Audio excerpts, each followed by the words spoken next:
Delhi technological বিশ্ববিদ্যালয়ের fest উপলক্ষে রাজধানীতে শো করতে গিয়ে বিপাকে সোনু নিগম মঞ্চে গান গাওয়ার মাঝেই গায়ককে লক্ষ্য করে দর্শকদের ভিড় থেকে উড়ে আসে একের পর এক ঢিল।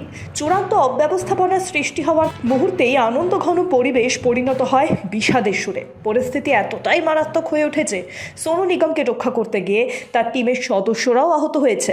সংশ্লিষ্ট ঘটনায় কড়া সমালোচনার শিকার দিল্লির ওই বিশ্ববিদ্যালয়। ঠিক কী ঘটেছে জানা গেল, রবিবার রাতে সোনু যখন মঞ্চে গান গাইছিলেন তখন শ্রোতাদের ভিড় থেকে আচমকাই পাথর বোতল ছোড়া শুরু করে একদল পড়ুয়া।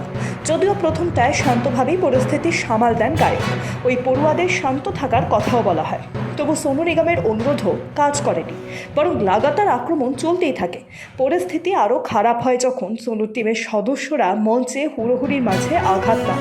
শেষমেশ উন্মত্ত শ্রোতাদের ঠান্ডা করতে মাঠে নামতে হয় খোদ গায়ককে। বিশ্ববিদ্যালয়ের কর্তৃপক্ষকে পরিস্থিতি সামাল দেওয়ার আর্জি জানিয়ে সোনু নিগম শ্রোতাদের উদ্দেশ্যে বলতে বাধ্য হন, আমি তো আপনাদের জন্য এখানে অনুষ্ঠান করতে এসেছি, যাতে আমরা সকলে একটু ভালো সময় কাটাতে পারি।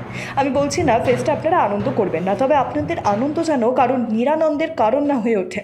এই ঢিল ছোড়াছুড়ি করবেন না। প্রশ্ন উঠছে, দেশের অন্যতম জনপ্রিয় গায়ককে আমন্ত্রণ জানিয়েও কেন 1 লক্ষ দর্শক শ্রোতাদের সামাল দেওয়ার ব্যবস্থা করা হয়নি? স্বাভাবিকভাবেই কাঠগড়ায় দিল্লি টেকনোলজিক্যাল বিশ্ববিদ্যালয়। এদিকে দিল্লির কারিগরি ও প্রযুক্তিবিদ্যার বিশ্ববিদ্যালয়ের ফেস্টে চূড়ান্ত বিভ্রাটের খবর প্রকাশ্যে আসতেই নিন্দার ঝড়।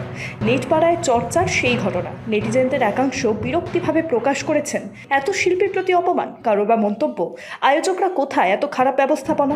কেউ বা আবার বললেন কি অবস্থা, শেষমেশ সোনু স্যারকেই দর্শকদের ভিড় সামলাতে হচ্ছে। সব মিলিয়ে চর্চার শিরোনামে 2025 সালে দিল্লি টেকনোলজিক্যাল ইউনিভার্সিটির ইঞ্জি ফেস্ট।